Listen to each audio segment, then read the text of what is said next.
The Bible is full of images expressing themes that run right through the whole narrative. We need to examine each of these images closely. We need to see how they all connect us to the larger story. We need to read the images.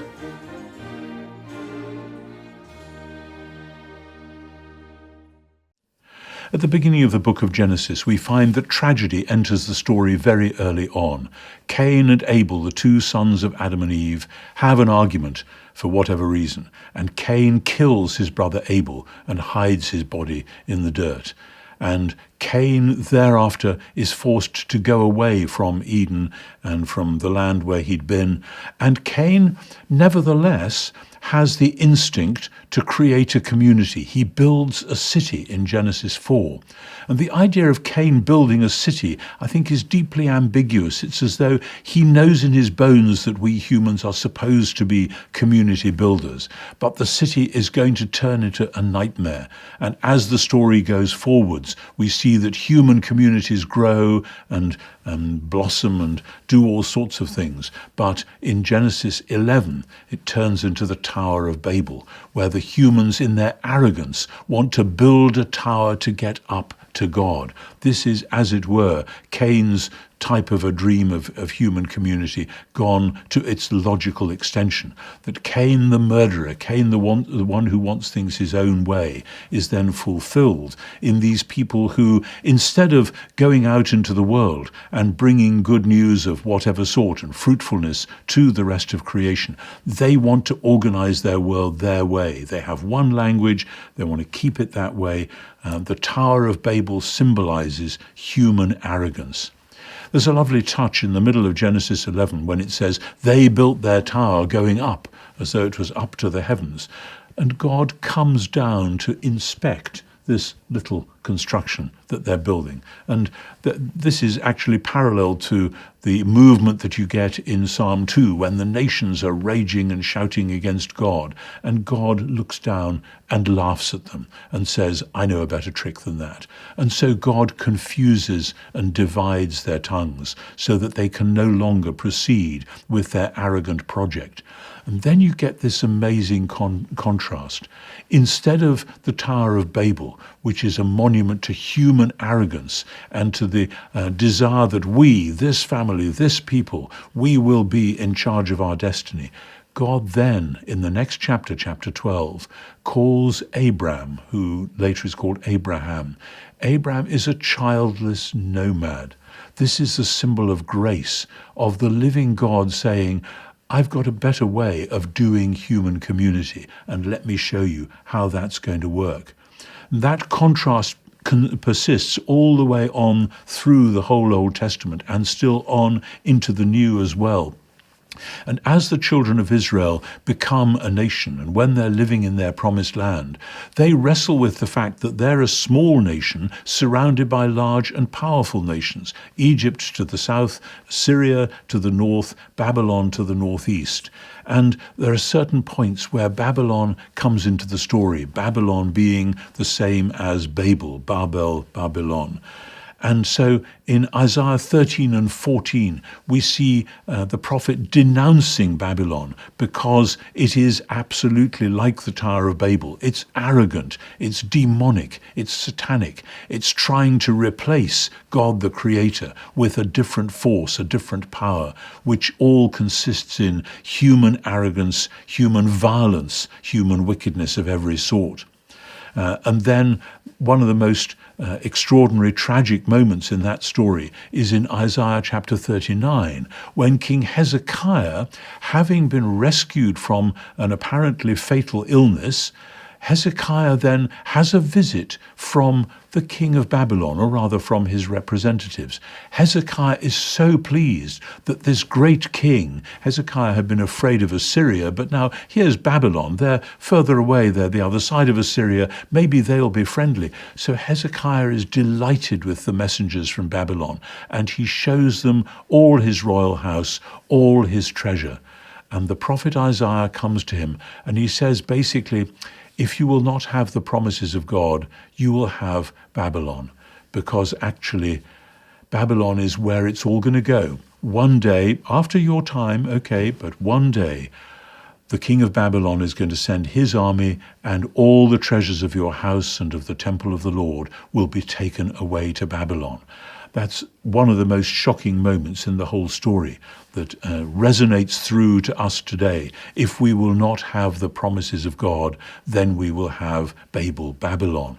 If we will not live by trust that God is going to look after us, then we are in fact buying into that system of human arrogance which creates a Babel every time and every place that it can.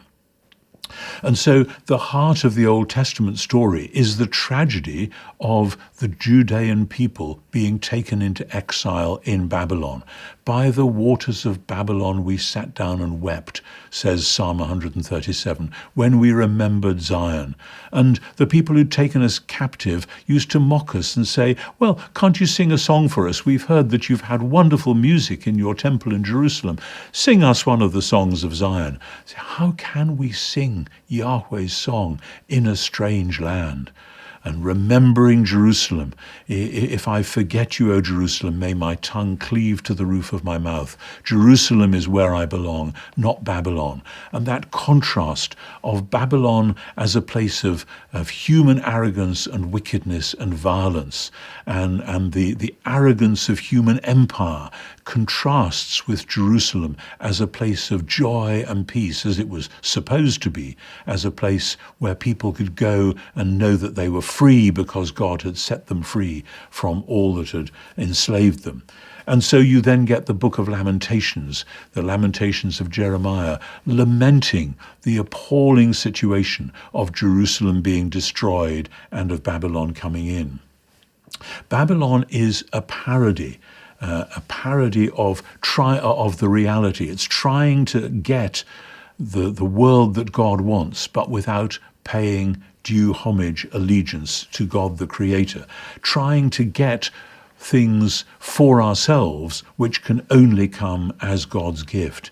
And so this echoes through into the New Testament, and that Babylon becomes a symbol in the New Testament, probably at the time a symbol of Rome. That wasn't difficult to make out because, after all, Rome was the great power of the day in the 1st century AD and for some centuries to come. And so the word Babylon could be used as a symbol for Rome. In 1 Peter 5, Peter talks about, cryptically, about the church that is in Babylon, meaning, of course, the people who are in Rome. And Babylon is a symbol which is larger than Rome. It's vital for understanding how human community goes bad.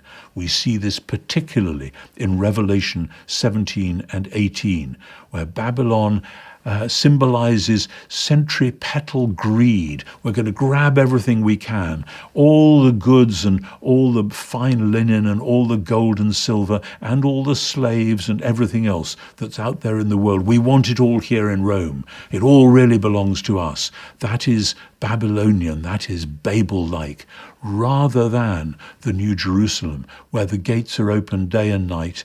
And yes, the kings of the earth bring their treasures into it, but it's a place of joy and peace, a place from which good news will go out, so that the trees which grow by the river of the water of life in Revelation 21 and 22, the leaves of the tree will be for the healing of the nations. That's the opposite of the Babylonian vision. So we find in the New Testament this kind of implicit Christian critique of all human arrogance, the human arrogance that builds systems, that builds actual buildings, and that builds political and social structures in order to make sure that it's all right, that it has everything it wants, and who cares about anybody else. And as we today navigate our way through God's world, it's important to recognize this tendency and to see it particularly when people say, well, there is this thing called religion or this thing called spirituality. That's off to one side. We're going to do society and make a country or a culture without reference to that. That is the Babel-like impulse, which is the parody of the reality. The reality is a godly structure which allows for human freedom, which enables people to blossom and flourish as the image bearers that they were meant to be. Life is God's gift, and Jerusalem symbolizes that. Babel symbolizes the arrogance of human empire. But it's difficult. We can't simply see anything that looks vaguely imperial and demonize it and say, there's nothing there for us. But beware of ignoring the Babylonian temptation, especially allowing a state to go its own way, whatever sort of a state it is. So we have in the New Testament implicitly a Christian critique of what happens when humans try to grab power for themselves and make their own world in their own ways, including if they either ignore Christianity and say, well, that's over on the side somewhere, it's nothing to do with us, or if they try to co-opt it and say, we'll have a little bit of Christianity and that'll help our state go even better. These are difficult issues, but we gain nothing by pretending they're not there. We need to remind ourselves of that great story in Genesis 11 and 12 and of how it worked out with exile and restoration. And we need to pray for wisdom that the cities that we build, the literal cities and the metaphorical cities, will be modeled on the coming Jerusalem, which is to be a place of peace, a place of hope, a place of life, rather than a place of death. Please feel free to click the link to watch the next video in this sequence.